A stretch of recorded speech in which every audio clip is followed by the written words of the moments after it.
the Roos didn't get the win unfortunately today, but what did you like to see? What did you like about the boys today? I think they had a good go, and yeah, they tried their best.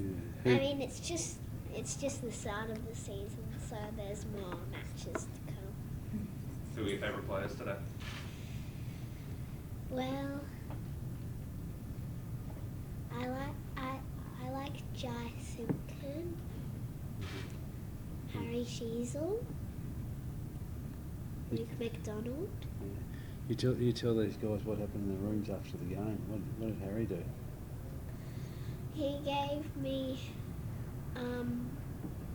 what his footy Guernsey. His Guernsey from today, so that was pretty special, wasn't it? Yeah. Yeah. And what did you give Bernadette from the Royal Children's Hospital? Today's footy from the match. Yeah, so she'll be able to put Bernadette does a great job at the hospital, doesn't she? Yeah. Make sure that all you guys are looked after well. Yeah. Yeah, that's good. Where do you live, Emmy? Where's home? In Pran, so And, yeah. And what grade are you in at school? 5. Grade 5? Yep. And you enjoy going to school? Yeah, it's good. Yeah, that's good. Any more questions from you guys? Yeah, Clark, you started the game with that same sort of intent as you have in the last couple of weeks, but I guess it seems to just get away from you boys, probably from the midway point of the first quarter. Yeah. Well, who's to know? They're coming off a couple of week break. They were just so fresh and strong, and I mean they're a big, strong side anyway, the Blues. But the pressure they were able to apply to us in the first half was just supreme. You know, they were outstanding side, and we just gave the ball back to them far too easily on some occasions, particularly in and around congestion where they are so strong.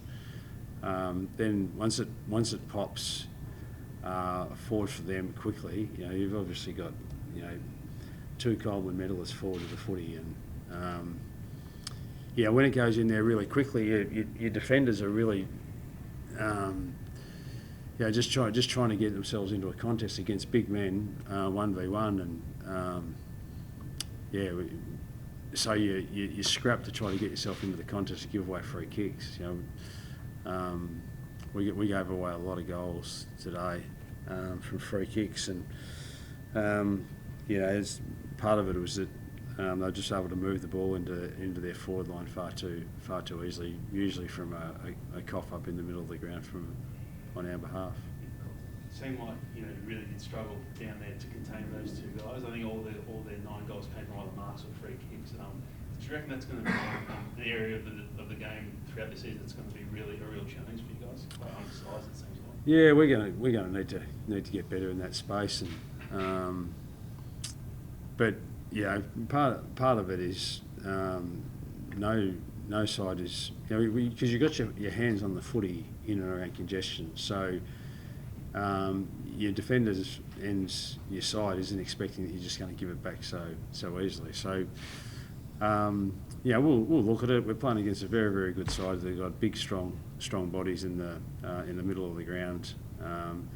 Our young guys are having a crack in there, but it's a pretty young and inexperienced midfield, and they just lowered their colours to a really good side today. And when you've got 2 guys forward of the footy like they have, that are just such strong presences for them, it's really, really difficult to try and contain their scoring power when they've got quick entry inside 50.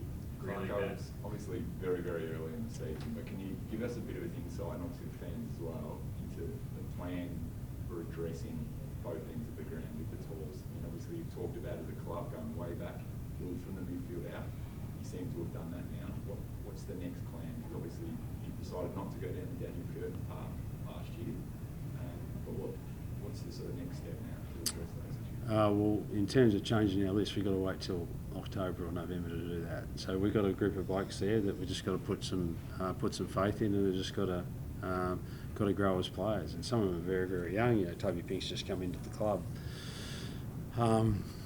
Charlie Common's just returning from from injury, so he'll be in contention, which is a bigger body, either forward or behind the ball for us. So we just got to persevere with it, and there's no easy fix, but probably the areas I've said twice already is that no side in the competition will defend easy turnovers through the middle of the ground. At different stages we went too quick with the footy, when we had a chance to an uncontested mark, just to slow it down and wait for your defence to catch up a little bit and look for a better option on the inside. We just went far too quick, and your defence can't catch up. Make mistakes with the ball, and it just comes back with mayonnaise on it. So, part of it is to do with our defence behind the ball, but some of it has just got to do with how quick our ball movement is at different stages, and some of it, to Carlton's credit, was to do with the pressure that they were able to apply to our side. How close did you come to picking Curtin last year? You spent a lot of time yourself, and you went over to Western Australia. You were talking to them quite a bit, from what I've been told. But at Dersma versus Curtin, Paul, how close was it, or were you always going Dersma? Well.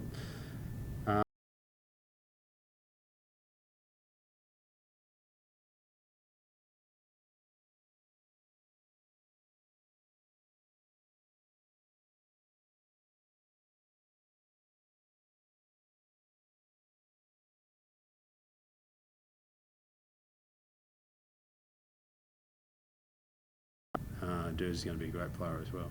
Really bad luck for Coleman Jones in second Achilles in 3 weeks. How do you go about processing that? Yeah, it's a game. It's tough. We got to got to round one with only a couple of guys on the injury list, which is Griff Logue and Jai, and then we've had 4 pretty serious injuries in the last 2 or 3 weeks. So that's a shame, but that's the game. This time of the year in particular, it's really demanding on the players, and it's so disappointing for the lads who put in whole pre-seasons, and then a lot of instances their season-ending injuries, ACLs and Achilles, and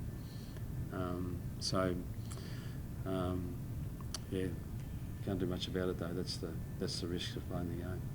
And how was George? He seemed to sort of be battling an ankle issue. He came back on, but has he pulled up initially? Oh, well, he seems okay. He played the game out, but he obviously came off for that 15-minute period. There was a third quarter, I think he was out of the game for a bit. But no, he's a competitor, and going to be a really good player for us. But he too got caught in the middle of the ground, just overzealous with the footy sometimes, trying to get the ball out, trying to do the right thing, he thought, by the side, but giving it up from time to time. So we've got to look at our whole midfield and just how we can be better in that space. Clark, I know it's very early, obviously, with Coleman Jones injured and that sort of thing. We were asked about Sellers leading into this match. Does he sort of loom as a pretty likely addition next week, or is it confidence? I haven't seen a hell of a lot of the watched the first quarter of the curtain raiser that our boys had a good win at Arden Street. So but he'll certainly come into contention. I'm not sure how well he played today, but his last couple of weeks have been really strong, and but we're probably in that mode too, where we just need to keep spinning some guys through there just to see what will work for us, and he'll be in contention, I'm sure. What about Tom Powell? It seems like he's kind of emerged as a key midfielder in the first few rounds. Have you liked what you've seen there, and do you see him sort of being a permanent on-baller moving forward? Yeah, I think so. We just need to, Will Phillips is actually playing some really good footy. We're just, trying to work out how we can play them both in the same side at the present time. But Will get his opportunity pretty soon. I'm sure he played well again today. So, Powell's been sitting around the periphery of our midfield, but sort of playing more as half forward pinch hitter whilst the other guys were having a go at it. But he's had a really good summer, and we got rate him really highly on what he can do for our footy club and our team. So he's had a really good start to the year. Played pretty well again today, but I feel like, even though all the statistics would say the middle of the ground was pretty even, I think we just shaded them for clearances and that sort of stuff. I thought the quality of their work was just a little bit stronger than ours. They were able to break their tackles or get out and get clear a little bit better than what we were, and so. But as I said, with Powley, who's into his fourth year, and Georgie Woodlaw's just into his second, and Charlie Lazzaro's into his third or fourth. They're still a pretty young midfield, and certainly in terms of if it's just around just pure weight and size, we got a bit of catching up to do with the Blues just at the present time. And guys like Curtis and Sherry seem to be taking more strides as the week's gone. How do you sort of see their performances today? Listen, they continue to go and make contributions for us, but just as a side and consistently right across the board, we're just beaten by a really, really good opponent today. And as I said, I think their pressure count. Anytime your pressure count is somewhere near 2 or over, then I can't remember seeing a side behind on the scoreboard when their pressure's over 2, and they're able to maintain that for the whole of the first half. So, we just hung in there enough to still be in the contest without really being in the contest. It was a strange sort of game like that. It just so many times it just felt like, wow, this could blow out really, really quickly here, and then we'd score a couple of goals and just hang in there enough, but we could never really bridge that 4 or 5 goal buffer, and then it ended up just blowing out a little bit later on. But we'll learn every opportunity that we have to play. We're coming up against good sides, and we've two of our first 3 rounds we've played a preliminary finalist from last year, and we've got another one next week. So that's not an easy start to the year for our boys, but in every loss in particular, you learn a hell of a lot about yourselves, and I'm sure we'll do so again after this week's game. You guys really want to make Good Friday the marquee match for your club. I guess you've now lost the last 5 by an average of 11 goals. I mean, how disappointing is that? You really want to make this game, the almost one of the marquee moments of the season. Yeah. Well, every club goes through it. 10 years ago, the Blues. Look where they are now. So that's all part of it. I'll be disappointed if they're changing fixtures just on the basis of ladder position. We need to play well and give ourselves every chance to play in big games like this, and we're hoping this will become a permanent part of the fixture, and that we get opportunities to play in more big marquee games as we work out how we can get ourselves back up the ladder.